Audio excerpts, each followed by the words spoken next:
बिस्मिल्लाहिर्रहमानिर्रहीम, अस्सलाम वालेकुम। लाइव डॉक्टर शाहिद मसूद के साथ मैं हूँ सुमेरा सलीम। नाज़रीन, सदर मुमलिकत और वज़ीर आज़म ने कुरम में फायरिंग के वाक़े की शदीद अल्फाज में मज़म्मत की है। वज़ीर आज़म की जानिब से कहा गया कि हम दुश्मनों को उनके मज़मूम मकासद में कामयाब नहीं होने देंगे। दूसरी जानिब सेनेटर इरफान सिद्दीकी साहब ने तीसरी मीटिंग में भी पाकिस्तान तहरीक इंसाफ की जानिब से तहरीरी चार्टर ऑफ डिमांड पेश अगर नहीं किया जाता तो मुज़ाकराती अमल जो है मुश्किलात का शिकार हो सकता है। इस हवाले से उनकी जानिब से कहा गया है। इसके अलावा भी दीगर मौज़ूआत पर आज हम गुफ्तगू करेंगे। स्टूडियो में हमारे साथ मौजूद है डॉक्टर शाहिद मसूद। अस्सलाम वालेकुम डॉक्टर साहब।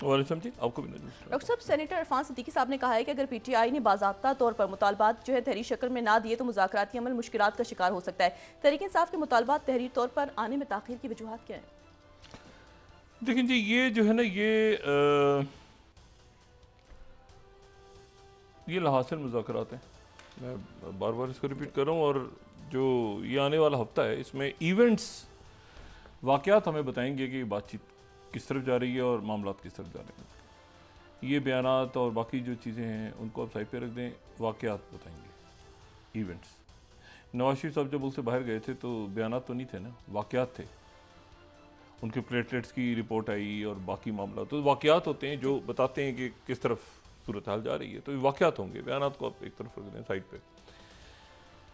अच्छा, ये जो अगले चंद रोज़ हैं बड़े बहुत सी खबरें लेकर आ रहे हैं। पिछला कुछ अर्सा भी दुनिया में एक हिजानी कैफियत और एक बेचैनी है, लेकिन एक मैं ज़रा जो खबरें हैं, बड़ी खबरें तुर्की से आ रही हैं या मशरिक़ वस्ता से आ रही हैं या वो बाकी यूक्रेन से आ रही हैं, उनसे हट के एक ख़ातून का यहाँ पे जिक्र करूँ। उनका नाम टोमिको इतोका। अच्छा, ये जो तिमिको इतोका हैं, ये इनका इंतकाल हुआ है अभी चंद रोज़ पहले। और आज जो है वो गार्डियन ने इनकी ख़बर जो लगाई है वो ये है कि ये दुनिया की सबसे ज़्यादा उम्र रखती शख्सियत थी जिनका इंतकाल जो है वो हुआ है। अच्छा, इनकी जो एज है, इनकी एज जब इनकी डेथ हुई है तो इनकी एज जो है ये 116 साल और 220 रोज़ थी। आज ये गुफ्तगू करने का एक मकसद है, वो मैं मकसद अभी कुछ देर में बताता हूँ कि मैं इन मामलात पे, ये दुनिया की सबसे ज़्यादा उम्र रखती कोई भी शख्सियत थी। इनकी पैदाइश जो है वो 27 मई 1908 को हुई थी और 1928 में उनकी शादी हुई। और ये जब 100 साल की हुई, आज से तकरीबन 6.5 साल पहले, तो उस एज में इन्होंने 33 एक साल में 33 इबादत खान जो जहाँ पे इबादत करती थी वहाँ पे ही गई खुद। और 116 साल और 220 रोज़ की जो उम्र है इनकी, आखिर तक ये घर पे रहीं और ये बातचीत करती रहीं। ये दुनिया की सबसे ज़्यादा उम्र की, व्हील चेयर पे आ गई थी लेकिन ये बातचीत करती रहीं और बिल्कुल अपने होशो हवास में रहीं। इनके इंतकाल के बाद जो है वो एना कैब्रो ल्यूकस जो हैं अब दुनिया की सबसे ज़्यादा उम्र खातून है। वो इनसे चंद रोज़ छोटी हैं और उनकी जो पैदाइश है वो भी 1908 की है। 1908 की उनकी पैदाइश है, लेकिन ये मई की है। वो अगस्त, जो उनके पेपर्स की वेरिफिकेशन है वो अगस्त 1908 की है उनकी पैदाइश। वो भी 116 साल की हैं। वो ब्राज़ील से हैं और वो जो है वो एक नन है वहाँ पे। और उनकी जो डिटेल्स और ज़ाहिर है कि ये सर्टिफिकेट्स वगैरह सारे इनकी तस्दीक, कब किस साल पैदा हुई, कैसे हुआ क्या। 2023 में इन्होंने अपनी 115वीं सालगिरह, 115 वर्ष की हो गई थी। और अब जो है ये 29 तारीख को चूँकि उनकी डेथ हुई है, तो अब ये सबसे ज़्यादा जो दुनिया की यानी सबसे ज़्यादा उम्र का कोई भी शख्स है वो ये खातून है। अच्छा, ये अब वक्त किस तरह से गुजरता है, और ये मैं इसका जिक्र आज यहाँ पे क्यों कर रहा हूँ इस नशिश में, उसकी वजह यह है कि एक जो मुख्तलिफ समाजियात के या पॉलिटिकल साइंस के या जो सोशियोलॉजी के जो इसका मुताला करते हैं और फिर पूरी सोसाइटी पे उसका क्या असर होता है और क्या, उन्होंने ये कुछ अर्सा पहले भी मैंने बात की थी लेकिन आज मैं उसको दोबारा दोहरा रहा हूँ। उसकी एक वजह है, उसकी वजह ये कि जो इस वक्त दुनिया है, दुनिया में सबसे पुरानी जो जनरेशन नस्ल इस वक्त मौजूद है दुनिया में, वो जो है वो ग्रेटेस्ट जनरेशन है जिसके कुछ लोग हैं दुनिया में, उनकी सही तादाद का अंदाज़ा नहीं है। वो लोग हैं जो 1928 से पहले दुनिया में आए थे। 1900 यानी ये आप समझें कि कोई 1927 1928 से पहले, जैसे अभी 1924 में जिमी कार्टर की पैदाइश हुई थी तो उनका भी इंतकाल हुआ 100 साल की उम्र में। तो ये जो शख्सियात हैं ये 99, 100, 101, इनका जो एग्जैक्ट नंबर है इनका वो अभी हमारे सामने नहीं है, लेकिन वो ग्रेटेस्ट जनरेशन जो है वो अभी मौजूद है दुनिया में। लेकिन उसके बाद जो है वो एक जनरेशन, जो एक नस्ल जो ज़्यादा इस वक्त फ़ाल है, मौजूद है, अपना किरदार अदा कर रही है, वो साइलेंट जनरेशन है। साइलेंट जनरेशन, पिछली गुफ्तगू जब ये मैंने की थी और आज की गुफ्तगू के दौरान दुनिया बड़ी तब्दील हुई है। वो कैसे हुई है वो मैं अभी बताता हूँ आपको।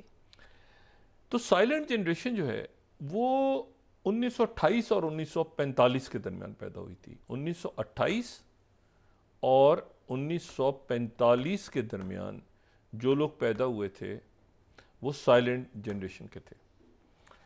और ये जो साइलेंट जनरेशन है ये इस वक्त 61 और 79 साल के दरमियान है, 61 और 79 के दरमियान है। तो यानी ये 46 से पहले की इनकी पैदाइश है। अच्छा, ये इनकी पॉपुलेशन कितनी है दुनिया में, एग्जैक्ट कोई 55 मिलियन, कोई इससे ज़्यादा बयान करता है। ये ज़्यादातर जाहिर है कि 60 यानी जो आप समझे ना कि ये शुरू ही 61 साल से होते हैं, ठीक है। तो ये जो हैं ये इस वक्त दुनिया में मौजूद हैं। और ये जो साइलेंट जनरेशन है ये जंग अज़ीम के फ़ौरन बाद या उसके दरमियान, दूसरी जंग अज़ीम के दरमियान कहीं पैदा हुई, दूसरी जंग अज़ीम के दरमियान कहीं पैदा हुई। और ये जो है उसके बाद इनकी ख़ास किस्म की, इनको साइलेंट जो है इसलिए कहा जाता है कि जो 1900 ये है बात 1951 की। 1951 में टाइम मैगज़ीन 1951 का जो है, अगर हमारी प्रोडक्शन टीम दिखा सके, 1951 यानी वर्ल्ड वॉर ख़त्म होने के फ़ौरन बाद जो टाइम मैगज़ीन आया था जिसमें ये चर्चिल की तस्वीर थी उसके टाइटल पे, तो उसके ऊपर ये यंगर जनरेशन था। उस वक्त ये बहुत छोटी उम्र के थे। जो इस वक्त साइलेंट जनरेशन है उस वक्त ये यंगर, तो यंगर इसमें जो एक मजमून छपा था उसमें यंगर जनरेशन में, यंगर जनरेशन के उन्वान से, और उसमें जो अगर वो हम दिखा सकें उसमें ये लिखा था कि जी ये जो बच्चे हैं इस वक्त जो नौजवान नस्ल आई है, ये 51 की बात है ना, तो उसमें ये मैं आपको 1951 का टाइम मैगज़ीन दिखा रहा हूँ। अब उसमें वो कहते हैं कि जी ये जो बच्चे हैं ये ज़्यादा बात नहीं करते, यूथ टुडे। अब 1951 की यूथ कैसी थी, 1951 के बच्चे कैसे थे, उनके बारे में टाइम मैगज़ीन लिखता है, waiting for the head of fate to fall on its shoulders, meanwhile working fairly hard and saying almost nothing. ज़्यादा बात नहीं करते। इनके बारे में जो स्टार्लिंग फैक्ट ये है कि ये साइलेंस, इनकी खामोश रहते हैं ये, इसीलिए साइलेंट जनरेशन इनका नाम पड़ गया बाद में। With some rare exceptions youth is nowhere near the rostrum. ये बातें नहीं करते, सामने आते ही नहीं, ये बातें नहीं करते। और ये जो है by comparison with the flaming youth of their fathers and mothers, यानी उनके जो पेरेंट्स थे जो कि बड़े फाल थे, इनमें कोई फ्लेम नहीं है, स्टिल है, खामोश हैं। 1951 के बच्चे, उनके यूथ के बारे में ये टाइम मैगजीन छाप रहा है और कहते हैं ये इनका कोई मैनिफेस्टो नहीं है, स्पीचेस नहीं करते, पोस्टर्स लेके नहीं खड़े होते, कोई एहतजाज नहीं करते। It has been called the silent generation. यहां से लफ्ज निकला साइलेंट जनरेशन का, Time magazine 1951 November. But what does the silence mean? अगर इसका मतलब है छुपना, या ये मतलब है कि ये जो है अपने बड़ों को चुप करके सुनते रहते हैं, बहरहाल ये इन्होंने उस जमाने में ये मजमून छापा और वहां से ये लफ्ज निकला यंगर जनरेशन और फिर साइलेंट जनरेशन। अच्छा, अब ये बच्चे जो हैं ये बड़े होते गए, वक्त गुजरता गया और उस वक्त के जो वो 79 ईयर्स, 61 से 79 ईयर्स के दरमियान ये जनरेशन। अच्छा, ये जो जनरेशन है फिर इसके बाद यानी इसका जो कट ऑफ टाइम है वो 1960 यानी जो है इसका कट ऑफ टाइम जो है वो हमारे सामने आ गया, ठीक है। अच्छा, उसके बाद जो है वो फिर हमारे सामने जो है वो 46 से 1964 तक, ये 45 में छोटे से बच्चे होंगे ना जो 51 में इनका जिक्र हुआ, 51 के में तो ये साइलेंट जनरेशन अभी मौजूद है।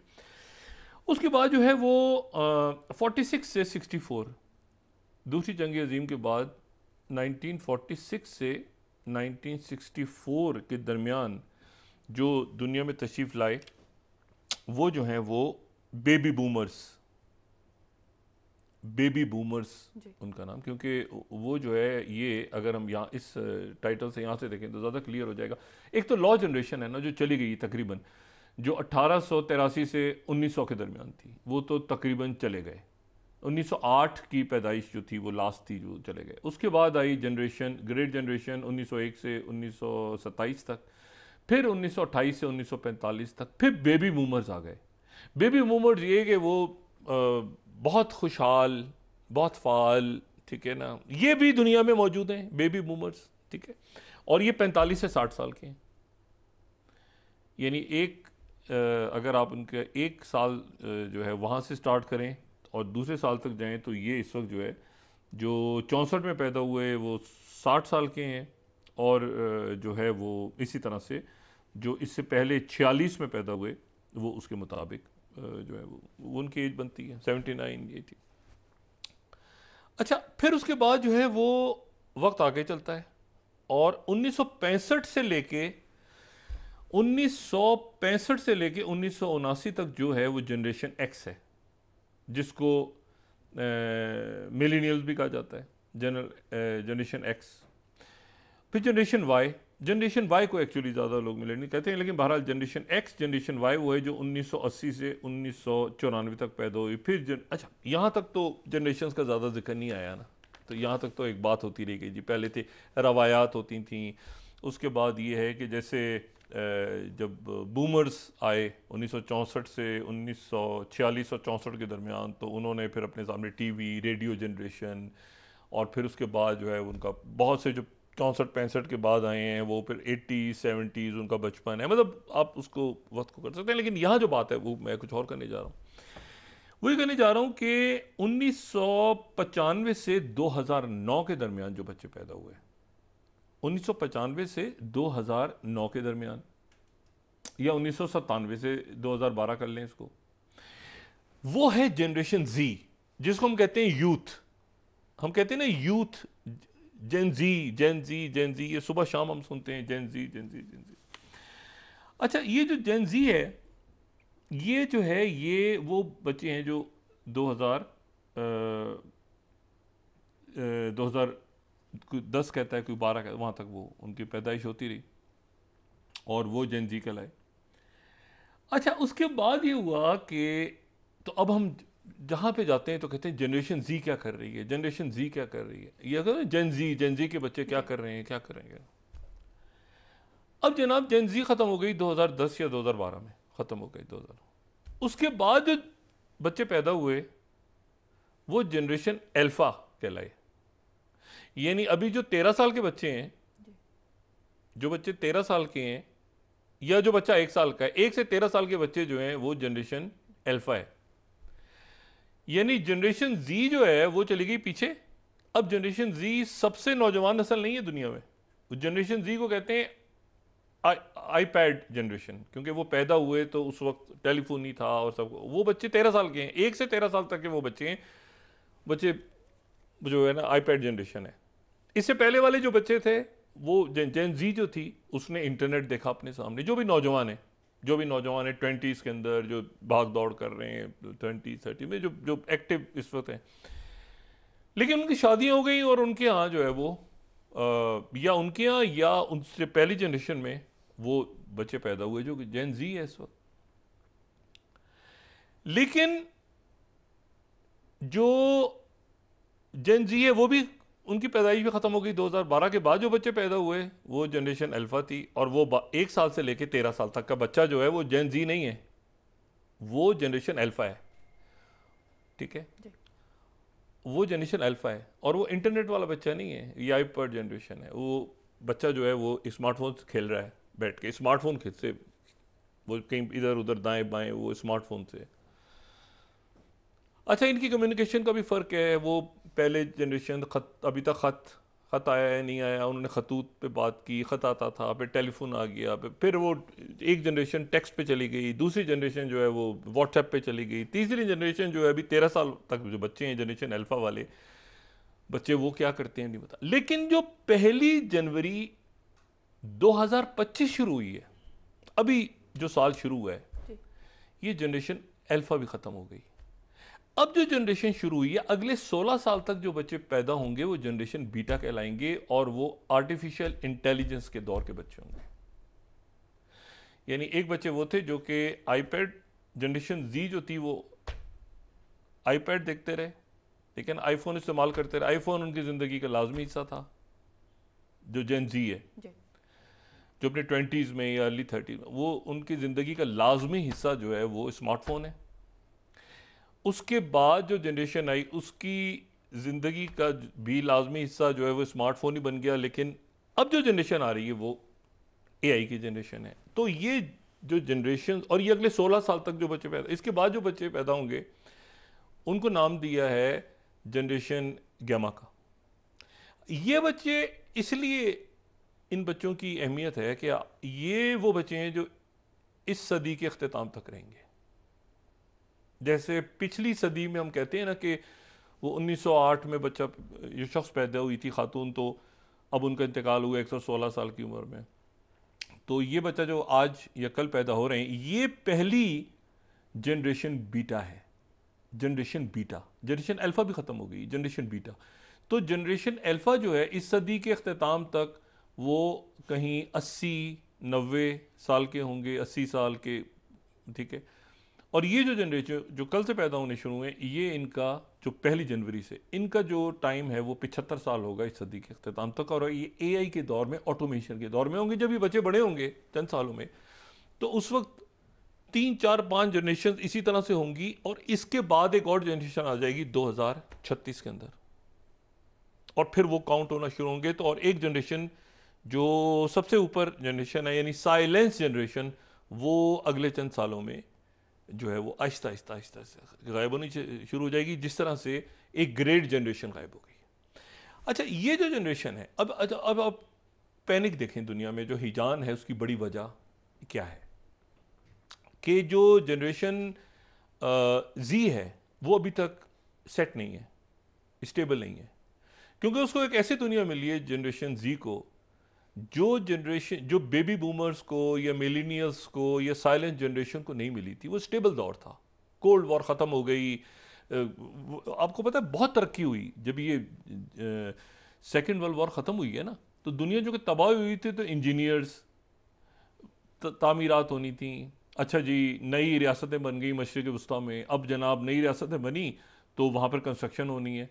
तो जनाब दुबई और ये सारा बहरीन, दुबई, ये 70 की दिहाई में और 60 के आखिरी सालों में इंडिया से, पाकिस्तान से, बांग्लादेश से, सारी दुनिया से, पहले तो कंस्ट्रक्शन का काम था ना, तो कंस्ट्रक्शन के काम में यहाँ से लेबर गया सारा, बड़ी तादाद में। दुबई चलो और ये सब दुबई का। उसके बाद इसी तरह से ये हुआ कि जी वो जो दूसरी जंग अजीम, यहाँ से तो बहुत ज़्यादा लेबर वहाँ गया मशरिक़ वस्ता की तरफ, लेकिन इसी दौरान जो यूरोप के अंदर सेकेंड वर्ल्ड वॉर के बाद चूँकि तबाही हो गई थी, तो वहाँ पे कंस्ट्रक्शन का काम, और लोगों ने बल्कि अपने नामों के साथ अपने पेशे लगा लिए, carpenter, baker, gold Smith, black Smith, ठीक है ना, बटलर, ये नहीं, लोगों ने बड़े, क्योंकि उनका काम ऐसा होता था तो मैं आपको सिर्फ बता रहा हूँ कि वहाँ कंस्ट्रक्शन में खुशहाली आई, बहुत पैसा आया, स्टेबल हो गए लोग, घर खरीदा, ये वो सारे बैठ गए, कंस्ट्रक्शन हो रही है, दुनिया में सुकून है, अच्छा जी सारा, बहुत ज़्यादा बच्चे पैदा हो रहे हैं, बेबी बूमर्स, इसीलिए नस्ल, और क्योंकि बेबी बूमर्स के बाद अगली जो जनरेशन थी उसमें क्योस आया, तो इसलिए जो वो जो कहते हैं ना कि एज बढ़ गई है बहुत ज़्यादा, बहुत से लोगों की बेबी बूमर्स ज़्यादा हो गए हैं, और उनकी अगली जनरेशन में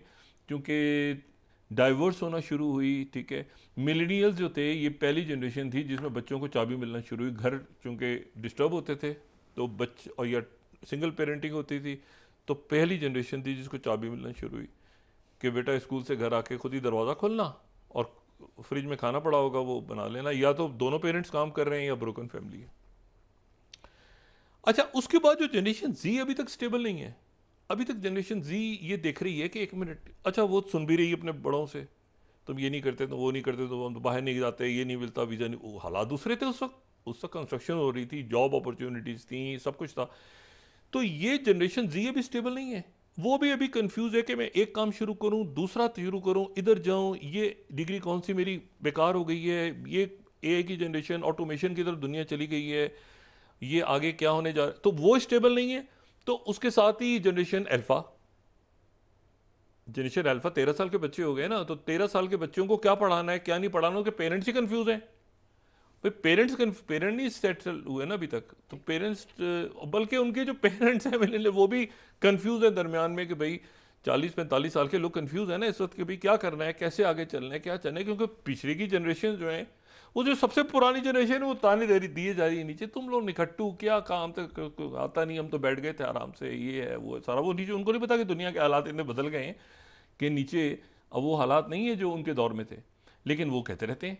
और वो जो ऊपर जो दरमियान में लोग हैं उनको अंदाज़ा है कि नीचे 3 जनरेशन उनके बाद आ गई हैं। अब जनरेशन जी स्टेबल नहीं है, और उसके बाद जनरेशन अल्फा 13 साल के बच्चे हो गए हैं, और अब जनरेशन बीटा आनी शुरू हो गई है। तो और जो एक सबसे ज़्यादा उम्र की खातून थी, चूंकि उनकी डेथ की खबर आई है, तो उसके साथ मैंने ये बताना ज़रूरी समझा कि मैं आपको ये बताऊं कि जो जेन जी है, हम कहते हैं ना जेन जी, कितना सुनने में आ रहा है जेन जी के बाद 2 और जनरेशन आ गई हैं। जेन जी सबसे यंगेस्ट जनरेशन नहीं है दुनिया की, वो कहते हैं वो तो कितनी यंग है ना वो जो जेन जी हैं, ये बात आज से 10 साल पहले होती थी, अब नहीं होती। अब अल्फा और बीटा 2 और जनरेशन आ गई हैं, और वो भी लाइन में लग गई हैं, उन्होंने कैसे पढ़ना है, उन्होंने क्या करना है, उन्होंने, तो ये क्योटिक दुनिया में ये सारे मामला जब आप लॉन्ग टर्म मंसूबे बनाते हैं, चाहे वो रियासतें हों या लोग हों या ख़ानदान हो या कंपनीज़ हों या जो भी, तो वो इस बात को जहन में रखें कि अब जनरेशन बीटा भी आ गई है, उनकी क्या तरजीहात होंगी, जनरेशन अल्फ़ा और जनरेशन बीटा का फड्डा होगा, दोनों कंफ्यूज हैं। अच्छा, वो एग्जॉस्ट हुए हैं, बर्न आउट है, टेलीफोन पे पेरेंट्स टाइम नहीं दे पा रहे, घरों में, मतलब एक क्योटिक दुनिया में आए हैं अनफॉर्चुनेटली बच्चे।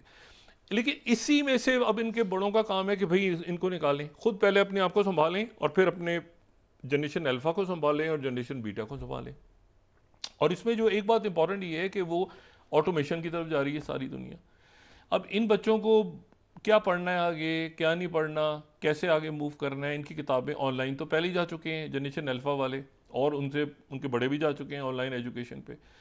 तो आगे बच्चों के स्कूल कैसे होंगे, डिग्रीज़ कैसे होंगी, उनको शुरू से कैसे क्या उनके हाथ में फ़ोन ही दे देना है, जैसे जनरेशन अल्फ़ा को आपने फ़ोन दे दिया था, तो फ़ोन से बच्चे खेल रहे हैं, खेलते उनको गेम्स खेल रहे हैं, इसके अलावा उनका कुछ किसी चीज़ में दिल ही नहीं लग रहा। तो जनरेशन अल्फ़ा जो है उसकी तो पेरेंट्स ने उसको प्रॉपर, क्योंकि उनके जो पेरेंट जनरेशन जी है उससे पहले अगर ज़्यादा किसी और एज ग्रुप के उनके पेरेंट्स थे, तो ख़ुद इस क्योटिक दुनिया में चूंकि स्टेबल नहीं रहे, तो इसलिए उन्होंने शायद जनरेशन अल्फ़ा को बहुत ज़्यादा टाइम नहीं दिया, वो खुद भी कंफ्यूज रहे कि क्या पढ़ना है क्या नहीं पढ़ना। देखो 13 साल का बच्चा है इस वक्त, स्कूल जा रहा है ऑनलाइन पढ़ रहा है, या 1 साल का बच्चा, 1 साल का बच्चा भी उसी कैटेगरी में आ गया ना। तो ये एक बड़ी क्योटिक दुनिया है। लेकिन ये चूंकि टाइम यहाँ पे 2025 जो मैं कहता हूँ ना कि ये रुबा सदी का खात्मा भी है, और कई हवालों से ये 2025 का साल एक नई जनरेशन को लेकर पैदा हुआ है।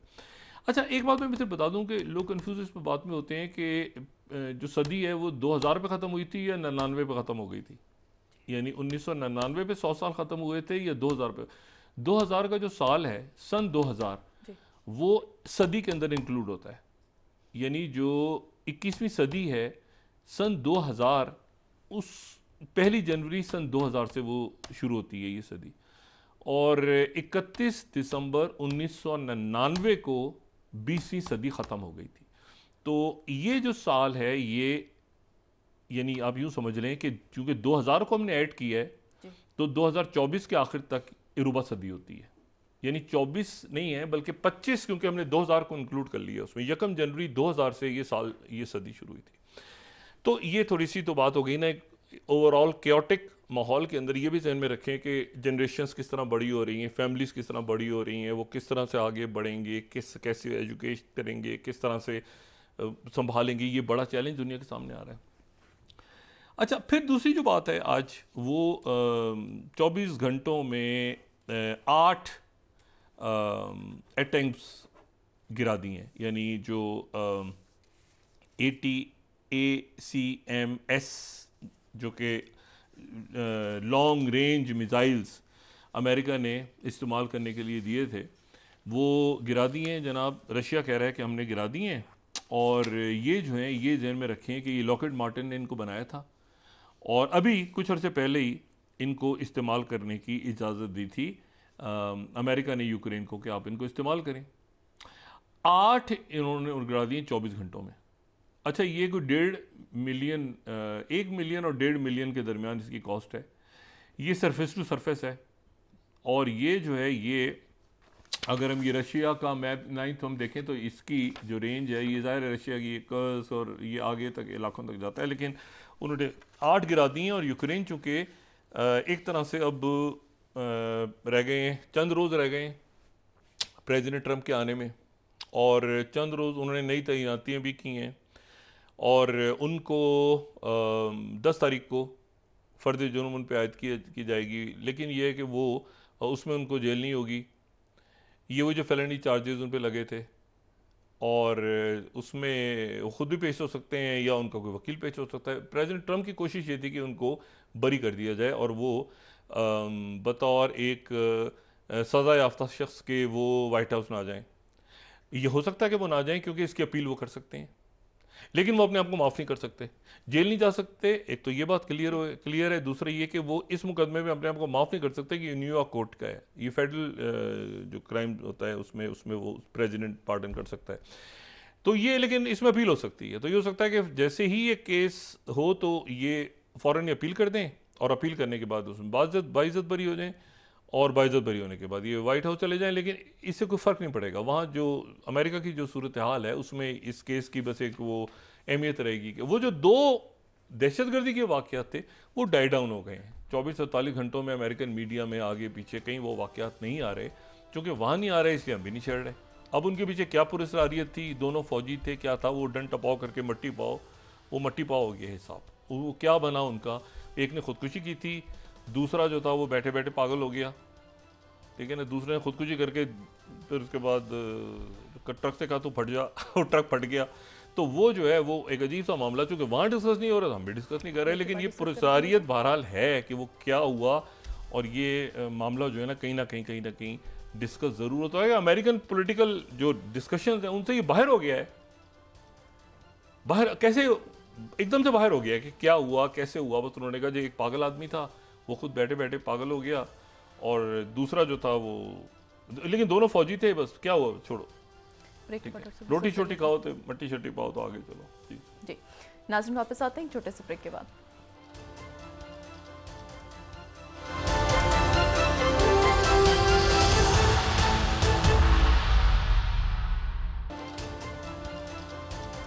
वेलकम बैक नाज़रीन। डॉक्टर साहब, शेर अफजल मदरस साहब की जानिब से कहा गया कि 6 जनवरी का फैसला जो भी आए उसे मुज़ाकरात पर असरअंदाज नहीं होना चाहिए, क्या दुरुस्त है इनका मौक़िफ़? ये कल से शुरू होगा सिलसिला, कल परसों से बात करेंगे। अगर तो 13 से 28 साल की एज है, 13 से 28 साल की एज है तो जेन जी है जी, ठीक है। इसको दोबारा से जेन जी का लफ्ज़ चूँकि बहुत इस्तेमाल होता है, इसलिए 13 से 28 साल जो आज के दिन में जो एज है वो जेन जी है। यानी इसका मतलब है वो 1997 से 2012 के दरमियान पैदा हुए। अगर 29 से 44 साल की उम्र है, 29 और 44 साल एक ब्रैकेट में है, तो ये मिलेनियल्स हैं। ये वो हैं जो 81 से 96 के दरमियान पैदा हुए। अगर 45 और 60 के दरमियान एज है तो ये जनरेशन एक्स है, यानी ये वो हैं जो 65 और 80 के दरमियान पैदा हुए। और अगर 61 से 79 साल उम्र है, 61 से 79 तक, तो ये एक में ब्रैकेट होंगे और ये बेबी बूमर्स होंगे। और अगर 80 से 97 तक एज है तो ये साइलेंट जनरेशन है, ठीक है, जो कि 1928 से 1945 तक पैदा हुई। अगर पिछले 1-2 दिन में पैदा हुआ है कोई तो वो बीटा है, जनरेशन बीटा है। अगर कोई एक हफ्ता पहले भी पैदा हुआ है तो वो भी अल्फा में आएगा, जो कि 2012 के बाद यानी जनरेशन जी के बाद पैदा हुई थी। ये 13 साल का टाइम था। ये जो बीटा का टाइम है ये 16 साल का होगा। अच्छा, तो ये जनरेशन इंपॉर्टेंट इसलिए हैं कि तेज़ी के साथ जनरेशन जाती जा रही हैं, वक्त गुजरता जा रहा है, और नई अब जो जनरेशन आ रही है वो ऑटोमेशन के दौर में आ रही है। यानी वो टेलीफोन पे बैठ के जो है वो नहीं है कि जो उसका दिल बहल जाएगा। उस जनरेशन के आते आते शायद मज़ीद टेक्नोलॉजी यहाँ चली जाए कि जो अल्फ़ा और ये और पहले जनरेशन जी, जो कि ज़ाहिर है अभी तो उनके जो उनकी जो एज है वो तो जो है वो 13 से 28 साल है ना, सिर्फ 13 से 28 साल, यानी 14 साल जो है वो अगर एज है तो वो जेन जी में है, और वो 28 साल तक, ठीक है ना, और 13 साल तक अल्फा, और फिर उसके बाद यानी अगर 15 साल का बच्चा है तो जेन जी में आ रहा है। लेकिन उसके बाद 2 जनरेशन और आ गई हैं। मेरा ये कहना था कि जेन जी के बाद 15 साल के बच्चे के बाद भी 2 जनरेशन और आ गई हैं। सोशियोलॉजिस्ट और साइंटिस्ट उसको दूसरा देख रहे हैं। 15 साल का बच्चा जो है वो सबसे छोटी जनरेशन नहीं है, कट ऑफ आ गया, उसके बाद 2 और जनरेशन आ गई। अच्छा, एक तो ये कि 2 उन्होंने 8 मिसाइल गिरा दिए। दूसरा जो है वो ये हुआ कि जो प्रेसिडेंट ट्रंप हैं वो तेज़ी से अपनी उनकी जो हलफबर्दारी की तकरीब है उसकी तरफ वो बढ़ रहे हैं। उन्होंने 26 दफ़ा, कम से कम 23 दफ़ा इलॉन मस्क जो हैं, जो कि department of government efficiency DOGE के सरबराह, उन्होंने 23 दफ़ा ट्वीट किया है। और उन्होंने जो बरतानिया के बादशाह हैं चार्ल्स सोएम, उनसे मुतालबा किया है कि बरतानिया की हुकूमत को, जो कि 7 महीने पुरानी है, सिर्फ पार्लियामेंट तोड़ के तहलील करके घर भेजा जाए। और उसके नतीजे में एक शदीद किस्म की कशीदगी है इस वक्त बरतानवी हुकूमत में, और ट्रंप इंतज़ामिया जो आ रही है कि वो एक तरह से उन्होंने साइड पे करके उनको फारिग करें, और कोई पुराना वो बच्चियों के साथ ज़्यादती हुई थी, वो स्कैंडल्स वगैरह दोबारा डिस्कस होने शुरू हो गए। और एक वहाँ पे बरतानिया की अपनी इंटरनल पॉलिटिक्स में एक क्योस है, क्योंकि बरतानिया यूरोपीय यूनियन से ब्रेग्जिट के बाद मुकम्मल तौर पे वॉशिंगटन पे डिपेंड करता है। वो और किसी बड़े ब्लॉक का हिस्सा नहीं है। नेटो में वो है ज़रूर है, लेकिन वो EU से चूँकि निकल चुका है, और EU जो खुद है वहाँ पे क्योस है, EU में अपना क्योस है। जर्मन हुकूमत डामाडोल हुई है। फ्रांस के अंदर जो जर्मनी के अंदर वो AFD को सपोर्ट कर रहे हैं खुल के, जो इलॉन मस्क हैं, उनका अपना एक पॉलिटिकल होराइजन पे। इसी तरह से कनाडा में वो इन्वॉल्व हैं, इसी तरह से वो पनामा के अंदर इन्वॉल्व है। लेकिन जो सबसे ज़्यादा बड़ा आज पंगा लिया है वो लिया है होंडुरास की जो सदर हैं, उन्होंने पंगा ले लिया जनाब। और उन्होंने कहा है कि अगर कोशिश भी की, सोचा भी कि अच्छा, ये सेंट्रल एशिया के अंदर जो है, सेंट्रल अमेरिका में बड़ा खूबसूरत मुल्क है, और इसकी इम्पोर्टेंस भी है बहुत ज़्यादा, इसकी जियो स्ट्रेटेजिक लोकेशन है, इसकी इम्पोर्टेंस है, इसका सारा। और वो जो है उनकी जो सदर हैं, उन्होंने ये कहा है कि जी यहाँ पर जो अमेरिकन आर्मी यहाँ पे बैठी है कई सालों से, और उनका एक फ़ौजी अड्डा भी है यहाँ पे। और फ़ौजी अड्डा जो है वो अगर हम मैप दिखाएं 10th, तो वो है सोतो कैनो एयरबेस है ये। अगर हम मैप देखें ना 11th, तो हमें होंडुरास की लोकेशन में पता चलेगी। ये मैक्सिको और साउथ अमेरिका, ये कैरिबियन एक तरफ है इसके, लेकिन इसकी ये बड़ा एक इसकी लोकेशन भी बड़ी इंपॉर्टेंट है। उनकी जो सदर हैं उन्होंने कहा है कि अगर हमारे लोगों को निकालने की कोशिश हुई तो यहाँ से अमरीकी फ़ौज 1000 फ़ौज है तकरीबन इस अड्डे पे, ये जो हंदोरस में अड्डा है, और ये सोतो कैनो एयरबेस, उन्होंने कहा है कि सारे अमरीकी फ़ौजियों को यहाँ से हम निकाल देंगे। अच्छा, ये जो सेंट्रल अमेरिका में ये जो उनका मिलिट्री बेस है, यहाँ मैं कोट कर न्यूयॉर्क टाइम्स को 17 Honduras threatens to expel US military and Latin America gears of Trump deportations. वो उन्होंने कहा है कि जी ये डिपोटेशन जैसे ही अगर शुरू करने का ऐलान होता है तो साथ ही हम यहाँ से निकालना शुरू कर देंगे, अमेरिकन की बेस खारिज कर देंगे। बिल्कुल उन्होंने उस तरह की बात की है जैसे वो ये कू बेल्ट में नहीं हुआ था फ्रांस की बेसिस, उन्होंने कहा यहाँ से बेस खत्म कर देंगे। ये जो बेस है ये ज़हन में रखें, हंदोरस की बेस ये जो सेंट्रल अमेरिका है उसमें कई मुल्कों में ऑपरेशंस के लिए बड़ी इंपॉर्टेंट है। उन्होंने कहा बेस फारिग कर देंगे यहाँ से। मैक्सिको आगे पीछे उनके फॉरेन मिनिस्टर से इजलास हो रहा है 1-2 दिन में, तो वो हो सकता है कोई ऐसी पॉलिसीज़, और यहाँ पे चाइना देख रहा है कि लैटिन अमेरिका सेंट्रल अमेरिका में क्या हो रहा है। चाइना यहाँ पे बहुत फोकस है चाइना का, तो ये डिपोटेशन होती हैं, तो उन्होंने कहा कि हम यहाँ से अमरीकियों को फारिग करेंगे। उसके बाद 8 बिलियन डॉलर्स के मज़ीद आर्म्स देने का फैसला किया है, ऐलान कर दिया है बाइडेन साहब ने जाते जाते इसराइल को। लेकिन इसराइल जो है वो ये आते आते बड़ा टाइम लगेगा।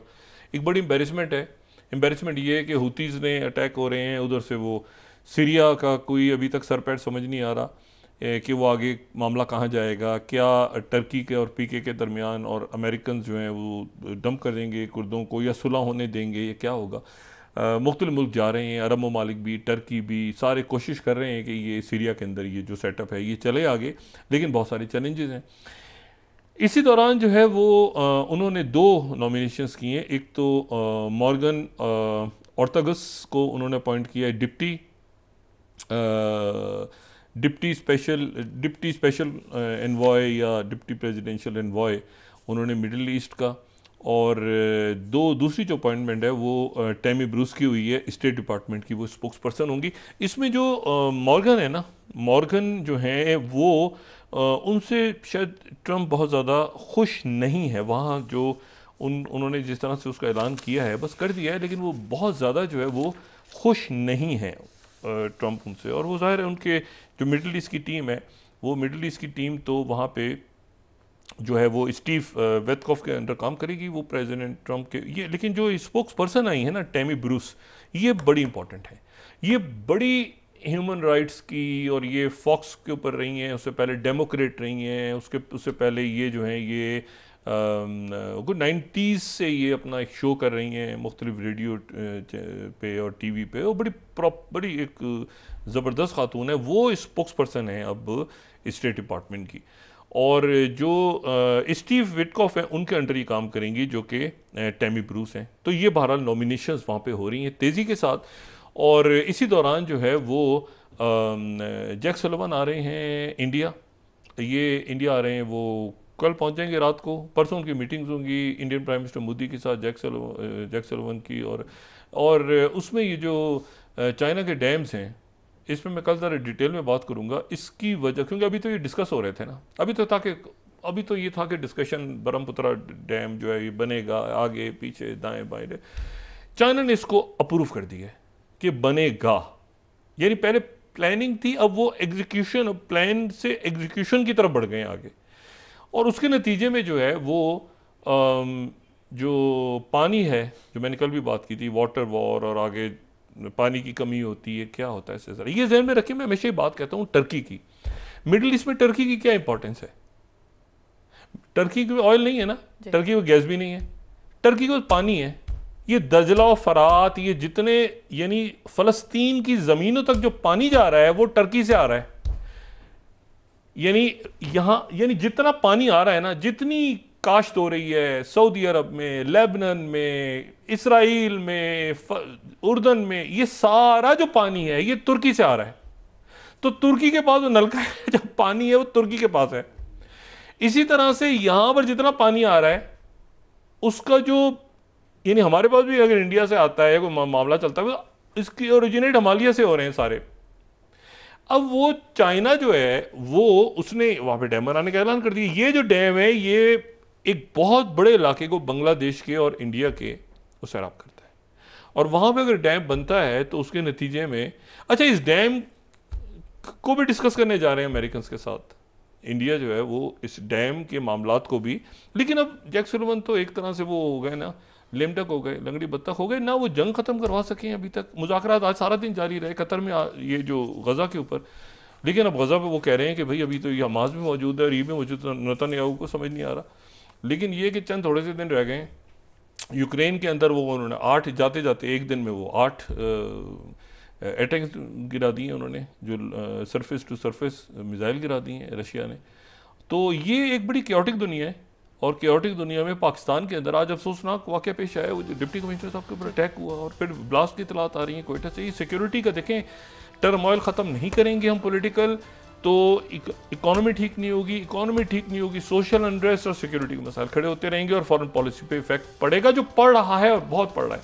इसलिए जितनी जल्दी ये हम इस क्योस को, मैन मेड क्योस को ख़त्म करें और एक कुछ मामलात को हम तय करके आगे निकलें, जिसमें ये अरेंजमेंट जो है वो एक मतलब है कि आप समझ लेना कि उसमें कोई रोल नहीं प्ले कर पा रहा, पर फ्रिक्शन क्रिएट कर रहा है। तो या तो सब बैठें, सारे बैठ जाएं और एक मामले को आगे लेके चलें, वरना ये जो सिक्योरिटी का क्राइसिस है और जो इकोनॉमी का क्राइसिस है, सोशल अनरेस्ट और सिक्योरिटी का क्राइसिस बढ़ रहा है। आप देखें ये 2 ब्लास्ट, और शुक्र में हम कल कह रहे थे कि अच्छा हुआ कि ये कुरम के अंदर मुआहदा हो गया और कराची के अंदर, लेकिन वो अभी मौजूद हैं, टेररिस्ट एक्टिविटीज़ हो रही हैं मुल्क में। तो हम दुआ करते हैं कि ये जल्द से जल्द ये जो पॉलिटिकल टर्मोइल है और ये जो मैन मेड क्राइसिस है ये ख़त्म हो, ताकि जो असल इश्यूज़ हैं उस तरफ ध्यान जाए। और साथ ही ये ज़हन में रखें कि हर गुजरते दिन के साथ, हर गुजरते साल के साथ आपकी जनरेशन्स बड़ी हो रही हैं, ठीक है ना। जनरेशन जी जो है जिसके ऊपर सारा फोकस है, उसके बाद और 2 जनरेशन आ गई जिन पे अब नया फोकस जाएगा। और ये एक पॉपुलेशन दुनिया की और पाकिस्तान की जो है वो बढ़ रही है, और यूथ पॉपुलेशन तो मज़ीद बढ़ गई ना, क्योंकि बच्चे जो हैं बड़े हो रहे हैं तेज़ी के साथ, और मसाइल जो हैं वो गंभीर हो रहे हैं मुल्क में भी और दुनिया के भी। जी बहुत शुक्रिया डॉक्टर साहब। नाज़रीन के साथ आज का प्रोग्राम अपने इख्तिताम को पहुंचा, मुझे सुमेरा सलीम को इजाज़त दीजिए। अल्लाह ने के बाद जी डॉक्टर साहब, अपने दोस्तों रिश्तेदारों को दोनों वाक़ के लोगों का सब ख्याल रखिएगा। अल्लाह हाफ़िज़।